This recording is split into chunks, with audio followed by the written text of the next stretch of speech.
Hey, good afternoon everyone. My name's Malcolm Richards. We're coming from Fox Glacier. So I'm lucky to be working here on the glacier. I've been here for about 15 years.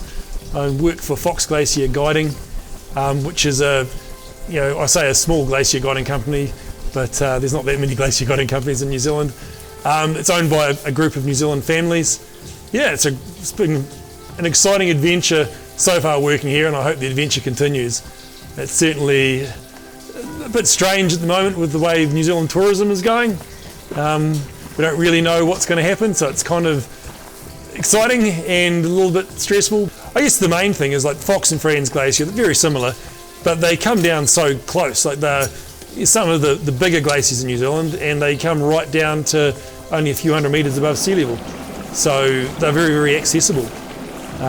Most parts of the world, if you wanted to go see a glacier like this, you'd be up around 3,000 metres above sea level. The terminal face here is only a few hundred metres above sea level. So I think that's what's so special about them. They come down so low, and we're in quite a warm environment.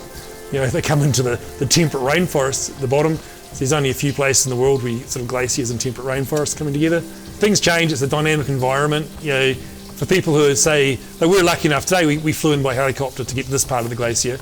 So the good thing about that is to even get here, the weather has to be of a certain standard to make it here. So you can get some views, but for the people who are walking up in the valley these days, the public viewpoint's a few kilometres back from the terminal face.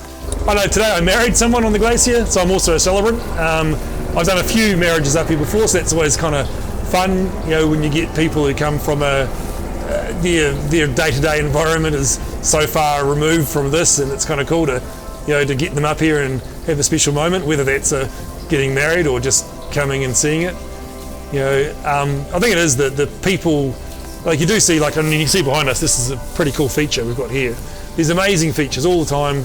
This is probably, I think, the best thing we're walking through on the hike at the moment. There've been times when we found like cathedral caves, and there's no. I think the big thing is you don't know what you're going to find. You can come out and you could be the first person to see something. You find a tiny little hole in the ice that looks like nothing. You crawl inside and it opens up to this massive cathedral, and no one's ever seen that before, which is kind of cool. There's not many times you can say you're the first person to ever actually see something or do something. Climate change, global warming. It's definitely, glaciers are getting much, much, much smaller. I've been here for 15 years. Where we're standing now, the ice might be somewhere around about 100 metres thick. A little bit depends where we're standing in the cross section. And we've lost more than 100 metres of ice in this area since I started working here 15 years ago.